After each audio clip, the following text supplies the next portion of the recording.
E aí pessoal, tudo bem? Eu sou Renato Sapiro, advogado de formação, esportista nas horas vagas e pai da Olivia, que é minha grande paixão. Sou sócio fundador da Sapiro, uma consultoria de recrutamento jurídico, compliance e áreas correlatas. E esse é o Direito de Resposta, um raio-x do mercado jurídico. Sejam muito bem-vindos. Esse é um podcast leve e informal, onde falaremos com os principais personagens desse meio sobre carreira, tendências e, claro, curiosidades. E esse é um podcast quinzenal, então já sabe, temos um encontro marcado segunda sim, segunda não.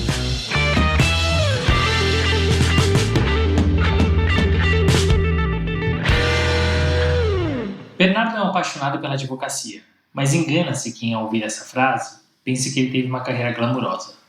Nesse episódio, Bernardo traz a verdade nua e crua da advocacia. Ele conta todas as adversidades que encontrou pelo caminho e como usou isso a seu favor.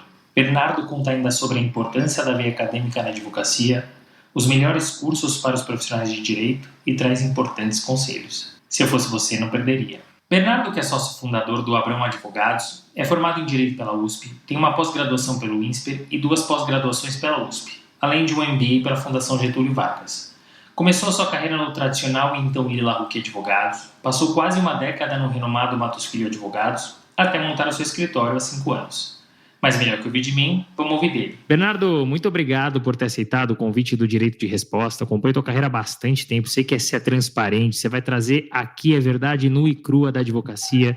Então eu fico muito contente de ter você aqui, é um prazer. Renato, eu que agradeço. Para mim é um prazer gigantesco estar aqui com você no Direito de Resposta. Acompanho desde o primeiro episódio, já acompanho também sua carreira desde o início. Já fui recrutado por você quando você estava na sua outra consultoria, acompanhei toda a sua trajetória, então de muito sucesso. Parabéns pela iniciativa, é um excelente podcast. Para mim é um prazer enorme estar aqui e compartilhar um pouquinho da minha história e da minha experiência. Poxa, muito obrigado, fico feliz. E já que você conhece o podcast, nós vamos começar, claro, com a nossa pergunta clássica. Você tem uma carreira, Bernardo, que é super sólida. Você passou basicamente por 3 estruturas. De alguma maneira, essa carreira ela foi planejada e, caso contrário, quais eram os seus objetivos? Ela não foi planejada, Renato. Eu tinha o objetivo, quando eu vim para São Paulo, eu sou de Goiânia, né? Um estado muito ligado ao agronegócio. Quando eu vim para São Paulo, em 2004, fazer a faculdade, concluí em 2009, no Largo São Francisco, na USP, a minha ideia era ser juiz, para você ter uma ideia. Então, eu estudava para isso, mas logo no primeiro ano da faculdade, eu tomei a decisão de fazer um estágio e conhecer a advocacia. E aí acabei me apaixonando pela advocacia.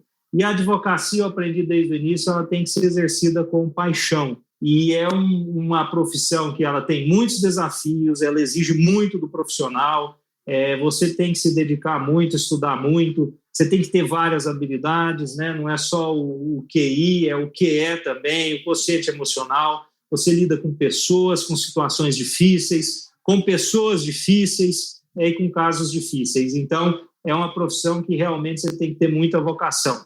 E eu descobri a minha vocação para a advocacia e estou assim, convicto de que eu permanecerei muitos e muitos anos na advocacia.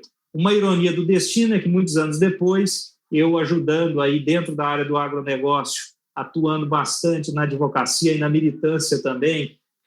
Fui vice-presidente da Comissão de Agronegócio da OAB São Paulo, estou envolvido agora na nova gestão também, e a gente participou bastante institucionalmente, né, das entidades do agronegócio, e acabamos hoje sendo o árbitro de uma das entidades muito respeitadas, a Câmara de Mediação e Arbitragem do Agronegócio, a Camagro, cujo diretor executivo é o Paulo Oliveira, a quem eu presto a minha homenagem. Então, eu tenho o papel de advogado e, em alguns momentos, de juiz também, como árbitro, como mediador, acabo atuando como um juiz, claro, não um juiz togado, mas um árbitro. Então, fico muito feliz e acho que atingi aí o meu objetivo também de início de carreira. E é difícil você ter com clareza, a gente vai falar um pouquinho mais para frente, o que você vai fazer para o resto da vida. Então, tem muita gente que realmente acaba mudando, eu mesmo mudei o percurso.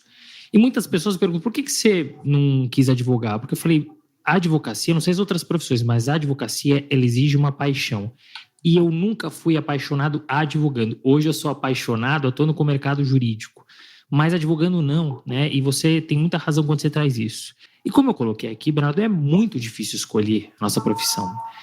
E você lá com seus 17, 18 anos, como você bem colocou, em Goiânia, decidiu fazer direito, decidiu vir para São Paulo para estudar na USP, né? Então, grandes mudanças aí na sua vida. Primeiro, uma decisão para a faculdade que você ia fazer e a carreira que você ia seguir na sua vida. Depois, sair, como eu brinco, das asas dos pais, sair de casa, mudar de cidade. Como é que foi essa mudança, essa adaptação e a decisão não só pela advocacia, como você comentou, mas de vir estudar em São Paulo? Olha, foi uma decisão muito pensada nesse momento, Renato. Eu sabia das limitações que eu teria profissionalmente atuando no meu estado. Não que não seja possível desenvolver uma bela carreira, e tem colegas que lá ficaram que desenvolveram belas carreiras lá também. Mas as oportunidades que uma universidade de ponta, né, considerada por muitos anos a melhor universidade da América Latina, e o curso de Direito em si, da Faculdade de Direito do Largo de São Francisco, é considerado um dos melhores cursos do Brasil, a melhor universidade. Então, eu tinha esse sonho realmente de sair, de abrir os horizontes e conseguir fazer um curso em uma universidade de ponta, né? Escolhi a carreira jurídica por vocação, por ter muito interesse em conhecer esse universo jurídico, que é um universo apaixonante, né? Então, para mim, não foi uma decisão muito difícil de ser tomada. Eu já tinha convicção de que eu queria seguir esse caminho, não sabia exatamente dentro das carreiras jurídicas qual eu seguiria, como eu te falei, tinha uma queda aí por ser magistrado, e ao longo do tempo isso foi se modificando, com contato com a vivência da advocacia. Então, é um momento difícil, mas a gente tem que lembrar que na vida a gente tem escolhas e nós temos que tomar decisões. Muitas vezes a gente esquece que nós temos capacidade de escolher. E sempre que eu fiquei nesse dilema entre tomar uma decisão difícil e ficar, vamos dizer, condicionado ou impotente, eu resolvi tomar iniciativa e tomar escolhas. Então, isso durante a minha carreira, você vai perceber que eu sempre decidi, eu sempre conduzi, eu nunca gostei muito de ser conduzido, apesar de, em determinados momentos, você dever ser conduzido, eu sempre tive um espírito empreendedor e de liderança. Então, eu não conseguia simplesmente ficar passivo em determinadas situações. E isso foi se refletindo ao longo da minha carreira. E até hoje eu sou assim. Eu sou muito empreendedor, muito inovador. Eu gosto de experimentar situações, áreas novas, visitar novos lugares, conhecer novos clientes, novas oportunidades. Eu não me considero passivo.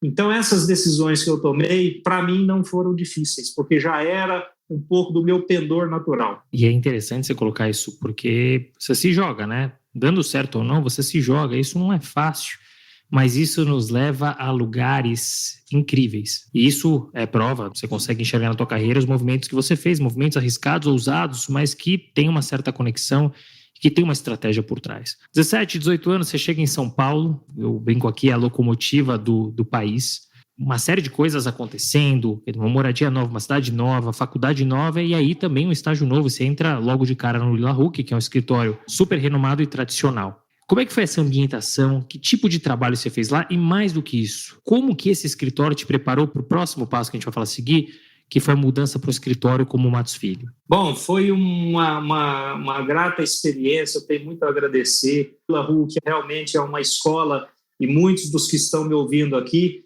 com certeza sabem disso, e alguns até passaram por lá. Você já entrevistou advogados que passaram por lá, todos sabem que bela escola é o escritório. Tenho muita gratidão, todos os sócios com quem eu convivi lá. Comecei atuando em processo civil como estagiário, então atuava no contencioso, desde ir a fórum até fazer petições simples, acompanhar processos. Então tive belos mestres lá, convivi com grandes advogados que naquele momento ainda estavam subindo na carreira, ainda não eram considerados grandes lumiares do direito, mas que ao longo do tempo foram se tornando os maiores advogados do Brasil. Alguns deles passaram por lá. Tive também a grata satisfação de começar a trabalhar com direito societário e M&A, que hoje é a minha área principal de atuação no Lila Huck, com o professor Eduardo Munhoz. Foi o meu chefe na área consultiva. Quando eu migrei dentro do próprio Lila Huck para a área consultiva, eu tive a satisfação de trabalhar com o meu professor, o professor Eduardo Munhoz, muito querido, até hoje para mim, uma referência no direito societário, né, grande professor e grande advogado. Então, eu tive belos professores no Lula Huck e, em determinado momento, eu decidi dar um passo também. Quando eu verifiquei que eu poderia atuar mais especificamente com M&A, mais especificamente com direito societário, então eu atuava em diferentes tipos de casos dentro da estrutura, eu decidi ir para um escritório mais especializado. Foi quando eu dei esse passo de tentar uma vaga no Matos Filho, e também sou muito grato pelo período que eu estive lá. Muitos desafios, claro que a gente tem críticas e elogios a serem feitos, mas é uma outra escola maravilhosa. Então, para te dizer que o ambiente profissional que eu trabalhei sempre foi muito enriquecedor. E tenho muita gratidão por muitos dos advogados, grandes advogados com quem eu convivi, né? Tem pessoas que a gente não consegue manter uma relação de amizade, até pelas características difíceis da profissão, mas a maioria das pessoas com quem eu convivi hoje são meus amigos. Então, eu fico muito feliz com isso, reencontro muitos aí nos casos, no dia a dia profissional. Então, para mim, foi uma grande satisfação passar por essas duas belíssimas escolas, as quais eu recomendo fortemente. Você passou por um Lula Huck. Depois explicou, você fez o movimento do Matos Filho, que é um dos maiores escritórios do Brasil. Quando você foi para o Matos Filho, Bernardo, você ainda era estagiário. Ou seja, você ainda estava na faculdade. E faculdade demanda. Mas Sim. Um escritório de grande porte, na área societária e M&A, demanda muitas horas de dedicação e mais do que isso. Demanda disponibilidade. Como é que você fez para casar tudo isso?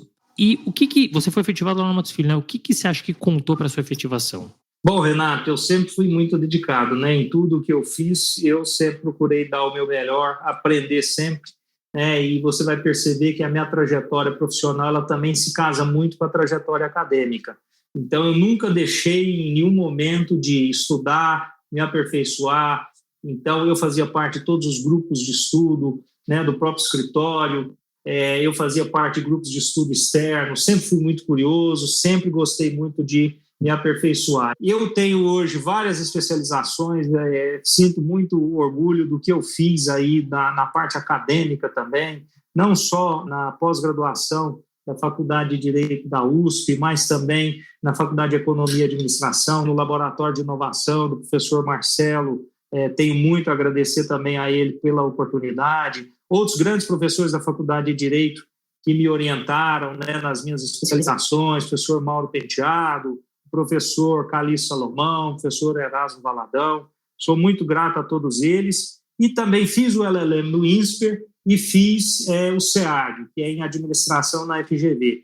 Então, hoje ainda continuo estudando, gosto muito de estudar, de me aperfeiçoar, né? Tomei a decisão de não fazer o LLM, né, no exterior, mas fiz o LLM no Brasil, no INSPER. Então, para te responder o seguinte, eu sempre fui um profissional muito dedicado, né? E trabalhei muito desde o início. Então, foram muitas horas aí e sempre fui muito reconhecido por isso, como uma pessoa que sempre trabalhou e se dedicou muito e nunca ficou acomodado. Como eu te falei, eu nunca gostei de ser muito conduzido. Então, buscava inovar, empreender. Mesmo dentro desses grandes escritórios, você pode empreender, né? Você tem limitações? Tem. Mas você pode fazer o empreendedorismo intra-company, né? Como a gente diz, que você faz o empreendedorismo corporativo. Você cria ideias, cria novas áreas, faz pesquisas, desenvolve clientes, busca novas oportunidades. Eu sempre fui assim, desde de estagiário, sempre fui muito curioso, sempre muito interessado. Então, isso me propiciou uma carreira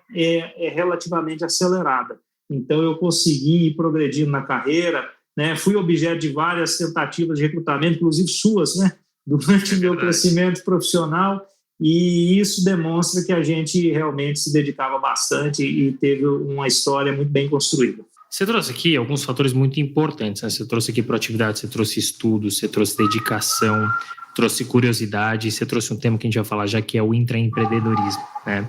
Você acha que tem uma receita para aquele estagiário que quer ser efetivado, ou para o profissional mesmo, o associado, que quer, enfim, subir de senioridade, que naturalmente todos querem, né, do júnior pleno, pleno sênior, sênior até sócio, Tem uma receita de bolo? Acho que receita de bolo não, né? Porque existem muitos fatores aí que são imponderáveis. Você tem questões mercadológicas, às vezes o escritório não consegue absorver todos os profissionais, às vezes aquela área não consegue te suportar, mas você, então, conta muito com a sorte também. Mas se você é um profissional curioso, dedicado, atento, né, tem proatividade, trabalha muito, e isso é uma crítica também que eu faço aos grandes escritórios, a gente não pode também especificar, eu estou fazendo uma crítica generalizada, se exige muito dos estagiários, dos advogados em início de carreira. Muitas vezes muitos nem conseguem fazer uma pós-graduação, ou estudar, ou se aperfeiçoar, ou nem conseguem acompanhar direito à faculdade, porque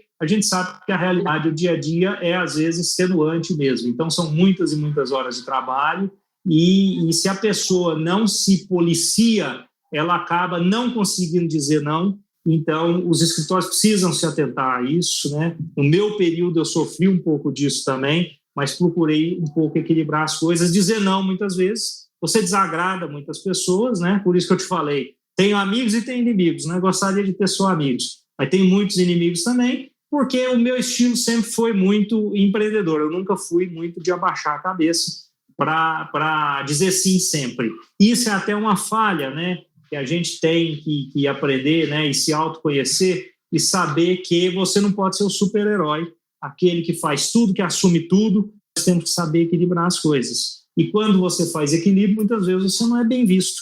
Você é aquele que saiu mais cedo um dia, ou que não ficou fazendo horas extras, ou que não estava disponível num final de semana e num feriado. E todos que trabalham nesses grandes escritórios sabem disso. Muitas vezes você é demandado altas horas e horas além do que humanamente possível suportar. E o que é a consequência disso? Primeiro, você não consegue ter um equilíbrio com vida pessoal. Segundo, que você acaba com burnout. Quantos profissionais sofrem burnout? Eu não estou falando em nenhum caso específico, mas generalizando, né? Se você abrir os jornais aí, o Jornal o Globo, a coluna do Lauro Jardim já fez várias reportagens. Isso eu acho que é importante, porque aí você consegue identificar esse problema. Não me cabe apontar dedo, não me cabe investigar, não sou Ministério Público do Trabalho, não sou Ministério Público de nenhuma forma, mas esse problema existe e precisa ser enfrentado. Então, é importante os escritórios se atentarem a isso. O meu escritório se atenta a isso. Vou contar um pouquinho depois como foi a minha transição para o meu escritório próprio. E a gente precisa criar esse equilíbrio. Somos todos seres humanos e precisamos ter um balanço entre vida pessoal e profissional. Não pode ser só vida profissional, vida profissional, vida profissional, até porque isso é ruim para a sua mente, para a sua capacidade de produzir por mais longos anos. Então, a gente tem que ter uma ideia de maratona. Não adianta você acelerar uma carreira e se matar. Quantos colegas tiveram ataques cardíacos dentro da sala de trabalho? Já vi sócio de escritório grande, sem citar nomes também. A advocacia precisa, principalmente a advocacia dos grandes escritórios, precisa analisar esse ponto. Excelente. Esse é o espaço, né? O podcast aqui é a ideia, de forma leve, informal, mas falar sobre o mercado jurídico de todas as formas, né? E você trouxe um ponto importante que é equilíbrio. Eu acho que para qualquer coisa na vida, não é só profissional, qualquer coisa na vida, equilíbrio necessário. Se você pender mais para um lado para o outro, a chance de dar algum problema é grande, né? E você trouxe uma coisa que é muito importante, é uma coisa que eu enfrento e enfrentei muito ao longo desses mais de 10 anos com recrutamento, que é a história do profissional versus o acadêmico, né? E muitos profissionais me perguntam, mas e esse escritório, eles gostam que a gente estude ou não gostam, né? Como é que é isso, Bernardo? Principalmente para você, que é um cara que sempre teve uma carreira bastante puxada, né? Muitas horas de trabalho, mas ao mesmo tempo conseguiu conciliar e se dedicar à parte acadêmica. Na sua visão, qual é a importância da parte acadêmica para o profissional do direito e como conseguir equilibrar? Olha, a melhor pós-graduação aqui dentro do escritório. Trabalho, assuma cada vez mais casos, e isso aí é a sua pós-graduação. Então, muitas vezes, erroneamente, por alguns líderes de prática e de áreas, há um entendimento de que o melhor jeito de você aprender é trabalhar.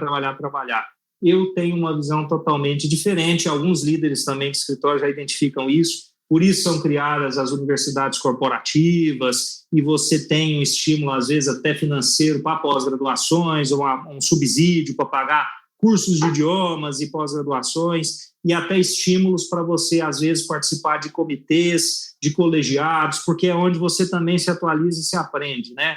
Eu hoje, por exemplo, sempre fiz parte dos comitês da OAB, então a Comissão de Agronegócio e Relações Agrárias, tive a grata satisfação de ser vice-presidente, estou envolvido hoje na Comissão de Direito Societário, na Comissão de Precatórios. Então, acho que o advogado tem que buscar isso, né? Mesmo que o escritório não estimule, ele precisa achar esses comitês colegiados ou pós-graduações, estudar, porque o direito é muito dinâmico, né, Renato? Você sabe disso, ele se atualiza e muda a todo minuto. Se o advogado não se atualiza, ele fica preso, né, num modelo de trabalho, num modelo de advocacia que vai, ao longo do tempo, ficando obsoleto. Então, você precisa se atualizar, você precisa estar atento a tudo que acontece. O advogado é um profissional que tem que ler muito, não só livros jurídicos, acadêmicos, mas uma leitura de noticiário dentro daquela área que ele atua, sites especializados, quantos podcasts de qualidade como o seu. Então, o profissional do direito, ele tem que se dedicar a estudar e das diversas formas, pelas diversas fontes, pelas diversas mídias. Então, outra crítica construtiva aí aos grandes escritórios, estimulem seus profissionais, né? O maior capital do escritório são os profissionais. Não adianta falar só trabalha, só produza, só debite, só fature. Não é isso. O objetivo da vida não é só faturar. Dos escritórios que eu trabalhei, eu sempre fiz parte de comitês, né?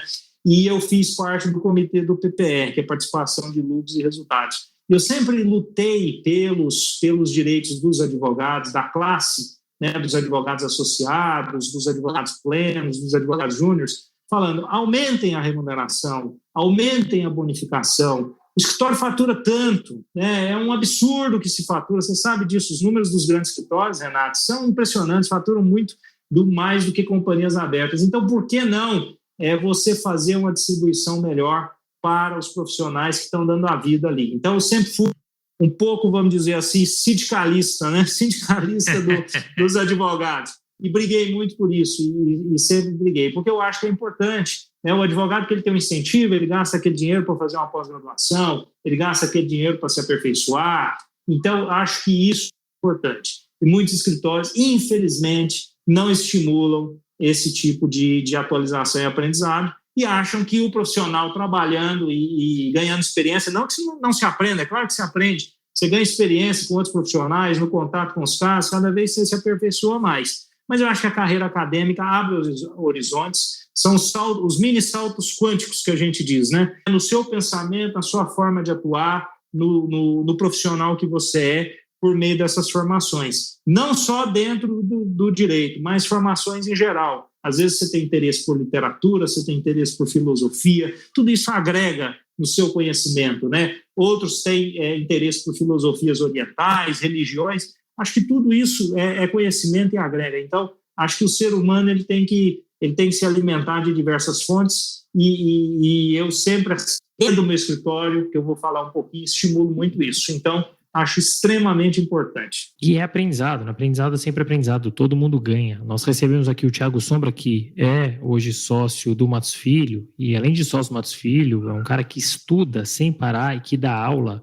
porque ele falou, é aqui onde eu tenho as minhas ideias e eu vou aplicar lá no escritório. Então, todo mundo ganha com isso. Então, assim, a gente precisa, de novo, equilibrar. Você sabe que você falou sobre LLM, né? E a gente vê, enfim, dentro dessa área que você atua, Societário M&A, um número razoável de profissionais que fazem o LLM. Você não fez, né? Você falou que acabou optando fazer um curso aqui no Brasil.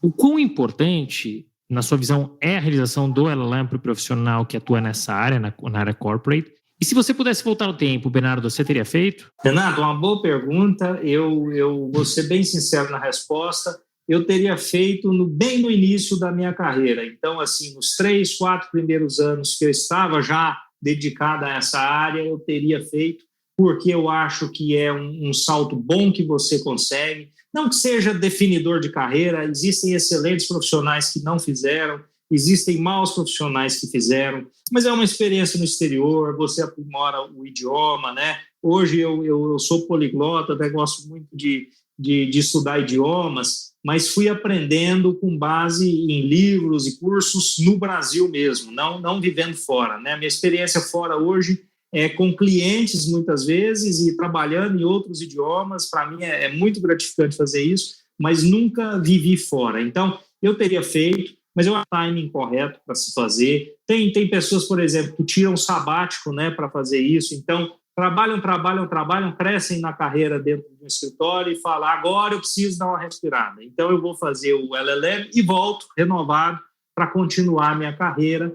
Então, muitos usam o LLM para o sabático. É um conteúdo importante? É, mas eu acho que é muito mais uma experiência de vida. Por quê? O conteúdo que se aprende lá, hoje você já tem acesso no Brasil também, você sabe disso. Então, você consegue, por exemplo, num LLM no Brasil, como que eu fiz, ter acesso a praticamente toda a literatura que eles têm lá. É claro, professores estrangeiros, é muito interessante, e algumas faculdades e institutos de pesquisa do Brasil já trazem também esses professores para o Brasil. Então, nós estamos no mundo globalizado.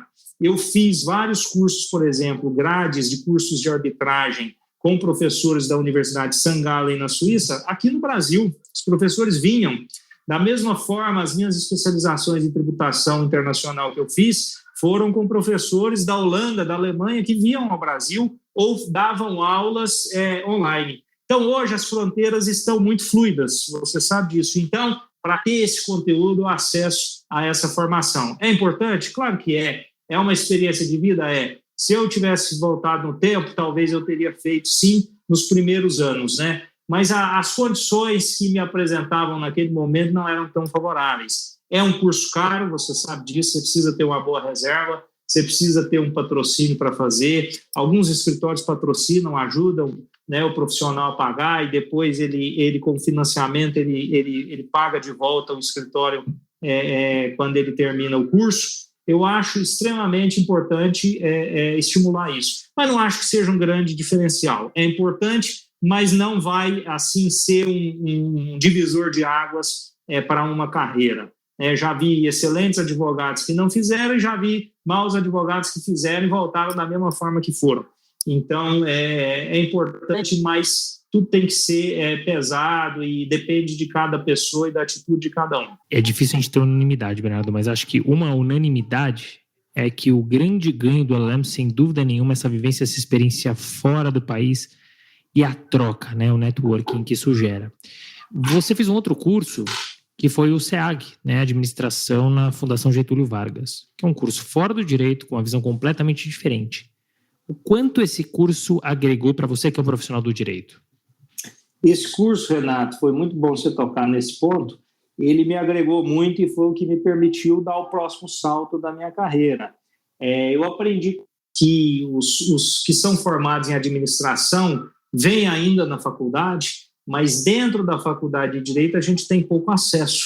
Então, abriu a minha cabeça para gestão, para liderança, para recursos humanos. Todas as áreas da administração são extremamente importantes também para o profissional de direito. Eu já tinha feito antes cursos de finanças, até pela minha atuação em M&A e mercado de capitais, que também é extremamente relevante, mas a administração, o SEAG, para mim foi divisor de águas. Foi um curso que eu adorei fazer, me abriu a cabeça, me deu a oportunidade de pensar, bom, e um dia quando eu tiver o meu próprio negócio? E um dia quando eu for um sócio de um escritório, dentro de um sistema de meritocracia que muitas vezes não existe nesses escritórios, será que eu vou conseguir assumir um papel de liderança? Quais são as competências que eu tenho que ter? E me ajudou também a ter contato com doutrinas de administração que eu uso no meu escritório. Só para te citar uma delas, que também o Guilherme Bastião, eu gostei muito do episódio que você gravou com ele, citou, olha, hoje o meu escritório ele é baseado em sistema, né? E eu tive esse insight, como eu pensava que seria o ideal, também nesse curso, né? Porque eu comecei a ver que um escritório de advocacia, ele é uma mini empresa, né? O advogado é um profissional liberal. Então, eu usei muito do que eu aprendi para ter a iniciativa de montar um escritório. Não era o meu plano inicial, como eu te falei, a minha carreira não foi planejada, ela foi acontecendo e eu fui tomando as iniciativas. Mas hoje, por exemplo, o meu escritório é montado todo numa metodologia que eu aprendi no SEAG, que é de Lean Startup do Eric Ries. Então, eu uso conceitos da administração, de desenvolvimento de clientes, né, o design thinking, todos os conceitos que nós podemos falar um pouquinho aqui, no meu escritório, no meu dia a dia. Jamais eu teria tido acesso a isso sem um curso que me preparasse, que me abrisse a cabeça para esse assunto. Então, eu acho que para o profissional do direito, principalmente o que é empreendedor, ele precisa ter alguns conceitos, algumas doutrinas de administração, seja via uma pós-graduação, seja um curso online, seja lendo mesmo as doutrinas de administração. Acho muito importante, acho extremamente enriquecedor. A Érica Fleck também, no episódio dela, falou que é uma administradora também. O advogado precisa ser administrador, né? E o MBA ajuda nisso. Então, o SEAG é uma espécie de MBA. Eu já vi que você ouve mesmo, hein? Que você citou os episódios aí, gostei de ver. Mas, brincadeiras à parte, esse ponto de MBA, cursos fora do direito, sempre foi um tema que eu gostei muito. Eu acabo sendo procurado por alguns profissionais que perguntam, mas o que eu faço? Faço uma pós, faço um mestrado, um LLM, um MBA? E eu gosto muito do MBA. Seja para o profissional que está hoje no ambiente corporativo, numa empresa, seja profissional que está num escritório, independente do porte, seja um profissional que tem o próprio escritório. Porque ele vai trazer conceitos diferentes. A nossa faculdade, eu sou um crítico quanto mais, precisa mudar, a faculdade de Direito precisa ser atualizada. Enquanto não é, a gente não pode ficar esperando sentado, a gente tem que ir atrás, se atualizar, aprender, se desenvolver. Então, eu gosto muito de cursos fora da área jurídica. E a parte da administração, acho que ela traz conceitos que podem ser de imediato assim, aplicado na nossa carreira. Então, eu gosto bastante. Você falou da montagem do escritório, enfim, um pouquinho do formato que vocês adotam aí, né? Já são quase 6 anos de escritório já. O escritório sobreviveu, Bernardo, a um mercado voraz, carnívoro. Não é moleza sobreviver nesse mercado. Mas é muito difícil empreender no Brasil. E no mercado jurídico não é diferente, né? É difícil, a concorrência é grande. Você citou algumas coisas que são muito importantes para o teu escritório, que eu imagino que fizeram com que ele sobrevivesse, né? Mas nos conte assim, qual o segredo? Como é que você conseguiu se manter por tanto tempo? Eu tenho certeza que o escritório vai seguir assim até agora.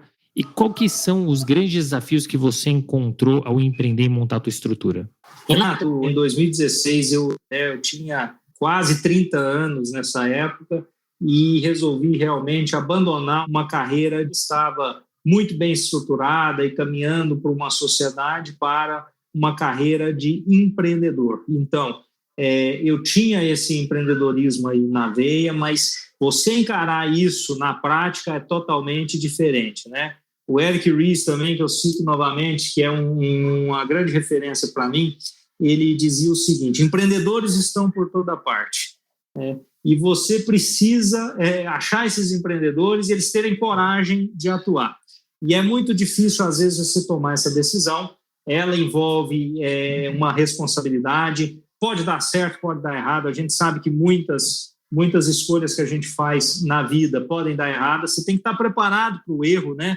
A cultura empreendedora te prepara para o erro. Não é porque você errou que você é um fracassado, né? Você é um enriquecimento, na verdade. É mais um diploma que você adquire, né? E um aprendizado que você tem. E o empreendedorismo, Renato, ele é gestão, né? Um escritório, como toda organização, ela é uma organização humana formada por pessoas e ela, para ser empreendedora, ela precisa gerir. É um outro conceito muito interessante. Você precisa gerir os recursos que você tem. Quais os recursos que você tem dentro de um escritório? Conhecimento, pessoas, equipamentos, sistemas. Mais uma vez, nós trabalhamos muito com sistemas. Por quê? Porque isso te permite dar saltos, né, de atendimento aos clientes, né? O cuidado com o cliente, o client care, né? A gestão de parceiros. Quando você é um escritório pequeno, você não trabalha sozinho. Às vezes você não consegue fazer todos os casos sozinho. Você precisa envolver outros escritórios, parcerias. Eu fico muito contente porque no momento que eu estava montando o escritório, muitos colegas que tinham também saído das outras estruturas, né, maiores, que estavam também no desafio de empreender, me abriram as portas, falaram: Bernardo, o que você faz? O que meu escritório pode complementar o seu? O que você pode complementar no nosso? Como é que está a sua carteira de clientes? Como você está formando seus clientes? Eu tive a grata satisfação, Renato, de ao sair de uma grande estrutura e montar o meu escritório, imediatamente atrair alguns clientes. Então, são clientes que estão comigo desde a formação e até hoje. E isso comprova que a gente tem muita qualidade e que a gente validou todo esse aprendizado que a gente teve, né, e essa excelência na prestação de serviço. Então, eu não tive muitas dificuldades, poderia ter tido, mas no início eu fui muito ajudado, até por alguns sócios também da estrutura anterior e de outras estruturas que eu passei, que me abriram as portas, né, informalmente, faziam indicações, me abriam portas para me apresentar para alguns clientes. Então, tudo isso eu sou muito grato e consegui formar uma carteira interessante, até uma carteira internacional. E depois coube, né, a nós, Renato, e ao time também, a quem eu agradeço muito, faço menção a todos eles aí com muita gratidão, empreender, né? Que áreas nós vamos atuar, o que nós somos bons em fazer, o que nós vamos passar para outros escritórios e parceiros, o que nós vamos conseguir atuar e o que nós não vamos conseguir atuar. E vamos sempre buscar áreas novas para a gente se aperfeiçoar. O agronegócio é um exemplo, né? Dentro do Matos Filho, eu não tive muita oportunidade de trabalhar com agronegócio. Minha área era societário, M&A, operações complexas. Depois eu fiz um pouco de área de gestão patrimonial, família e sucessões. E depois disso, quer dizer, empreendemos na área do agronegócio e conseguimos formar uma carteira interessante dentro dessa área também, até pela nossa vocação do estado que nós viemos e da proximidade com determinados clientes que nós tínhamos. Então, isso para te dizer que não é fácil, mas é uma carreira muito gratificante implantar o seu modelo de escritório dentro do seu próprio escritório, dentro da sua própria ideologia, tudo aquilo que você aprendeu. Bernardo, muito bacana ouvir de você e acompanhar os bastidores de como foi a criação do teu escritório, né? Primeiro, a tomada de decisão, né? E eu sempre falo uma coisa, a gente planta o que a gente colhe. Como você certamente plantou bem, sempre trabalhou, sempre se dedicou de forma ética, qual foi o resultado, né? Você montou o escritório de bate-pronto, pessoas te procuraram, clientes te procuraram, e isso foi fundamental, sem dúvida, para que seu escritório fosse criado. E é muito legal de ver também como você criou, né? Pautado, sim, na tua experiência, na sua vivência profissional, mas pautado na experiência e vivência acadêmica, né? O quão importante é a academia de modo geral. Então, muito bacana enxergar isso. E você é um cara que, enfim, um profissional que vem, como você bem colocou, da área societária e da área de M&A, enfim, área empresarial lato sensu, mas que, até pelas suas raízes, como você bem colocou, acabou enveredando e atuando fortemente na área de agro. Isso me leva a uma pergunta, porque quando a gente fala de agronegócio, sem dúvida nenhuma, é um dos pilares da economia no Brasil. Só que, ao mesmo tempo, cresce uma pressão pelo respeito ao meio ambiente, o que é ótimo, e a preocupação com a implementação do ESG nas empresas. Dito isso, qual que é a sua visão sobre ESG e como é que isso vai impactar o agronegócio no Brasil? Renato, também excelente pergunta. O agronegócio, como eu te falei, entrou com a área exploratória dentro do escritório e também um pouco por vocação pessoal, de experiência de vida. Eu tinha a vontade de desenvolver uma área muito interessante de agronegócio, pautada em responsabilidade também com toda a cadeia do agronegócio. Eu não quero fazer uma advocacia, e no finalzinho eu vou falar um pouco disso, sem padrões éticos e sem respeitar os princípios e valores que nós temos, seja como sociedade, sejam princípios que estão na lei, sejam princípios que estejam fora da lei. Então, eu já tive várias propostas de clientes e busquei fugir desse tipo de atuação no sentido de vamos fazer alguma coisa errada, ou contribua para que eu faça, ou monte uma estrutura para que eu faça coisas erradas. Eu sou contrário a isso, vi isso acontecer nas grandes estruturas, né? Não preciso falar muito e nem quero entrar nesses detalhes, mas quem abre os jornais, quem acompanha, sabe que acontece muitas vezes. Então, a responsabilidade ambiental no agronegócio, ela não é muito bem vista por alguns setores do agronegócio, a gente sabe disso. Então, você precisa produzir com responsabilidade ambiental? Sim, o mundo todo já formou esse consenso. Não há como você ser extremista ao ponto de só importa a produção, o meio ambiente é muito vasto, não existem consequências climáticas, não existem consequências ambientais, o meio ambiente se regenera, ele é infinito. A gente sabe que não é assim, a ciência mostra que não é assim, nós não podemos ser negacionistas, né? E a legislação tem que acompanhar isso. Então, por exemplo, na nossa atuação dentro da Comissão de Agronegócio da OAB, nós sempre, dentro de todos os eventos, dentro de todas as reuniões, sempre ressaltamos, nós estamos alinhados com os princípios de desenvolvimento sustentável da ONU. Toda a nossa atuação na advocacia tem que ser pautada por princípios, tem que ter um propósito. Você não pode advogar só buscando proveito econômico ou proveito financeiro. Você tem um munus público, né? Você tem uma função pública, você tem que exercer a ética no que você faz, senão você não contribui para um mundo melhor. Então, dentro da advocacia, você precisa, do agronegócio especificamente, caminhar junto com o meio ambiente, né? Não que o produtor rural não respeite o meio ambiente, muito pelo contrário, ele respeita muito, né? A legislação também, hoje no Brasil, é um exemplo. O Código Florestal que nós temos, as legislações posteriores, nós tivemos recentemente, participando desse processo legislativo, do FIAGRO, Fundo de Investimento das Cadeias Agroindustriais, muitos deles já nascendo agora com princípios ESG incorporados, né? Você tem a CPR Verde, que é um título de crédito do agronegócio criado para estimular o produtor a cada vez mais preservar, né? Criar uma receita para ele pela preservação. Você tem o crédito de carbono, você tem vários mecanismos que você pode respeitar o meio ambiente e caminhar junto. Então, dentro do nosso escritório, nós temos essa pauta ambiental muito forte também. Não nos interessa atuar, Renato, sem autoconsciência, sem consciência social, sem ética, sem valores, sem propósitos. Para nós isso não faz sentido. Então, o nosso escritório se pauta por isso, eu pessoalmente me pauto por isso, senão a gente não contribui para um mundo melhor, né? Então, essa a nossa visão de escritório e de advocacia.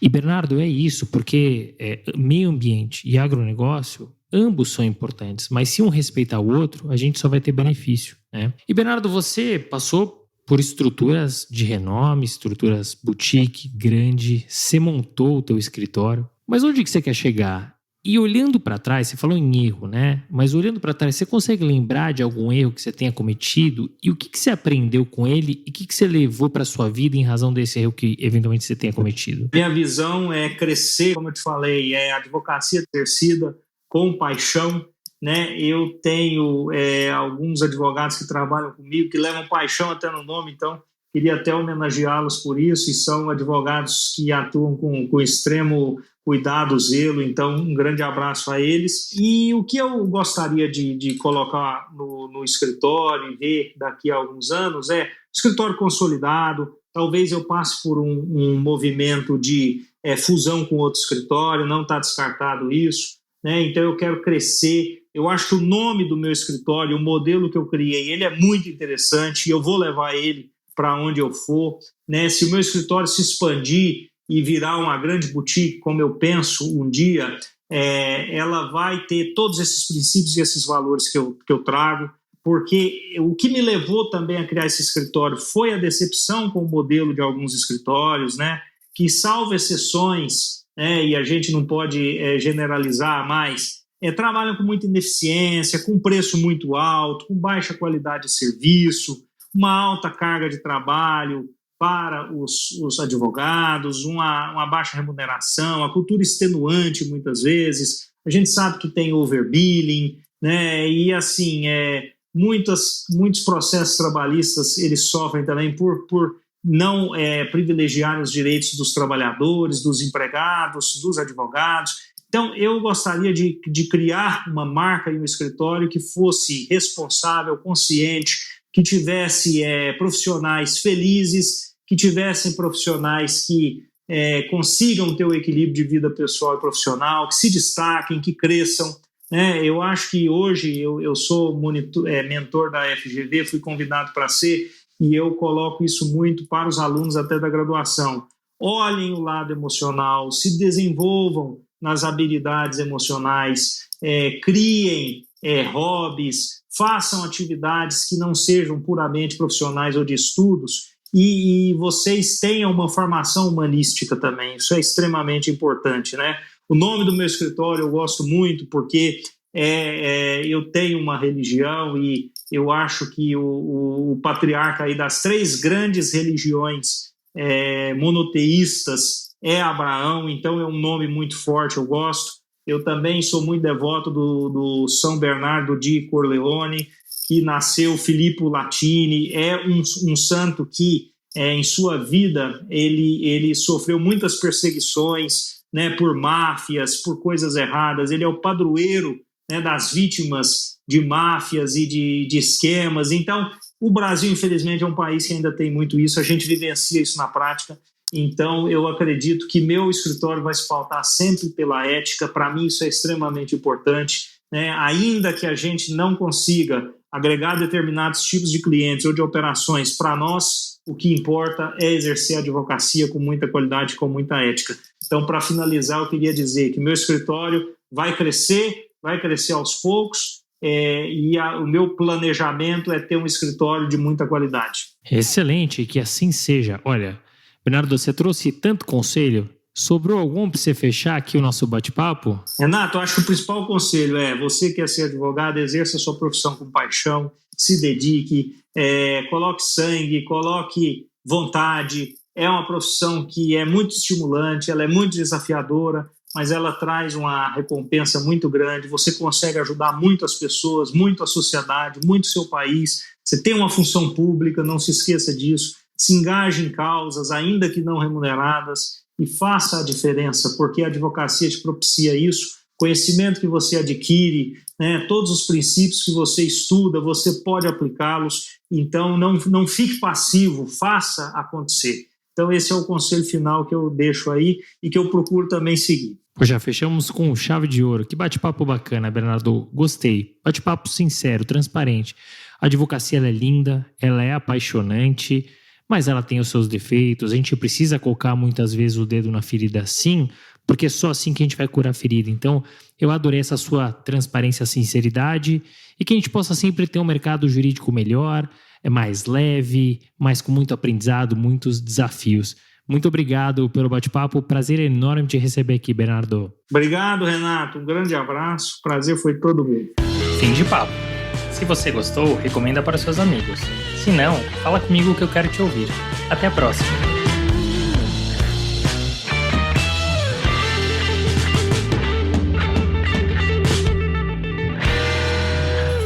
Uma produção, voz e conteúdo.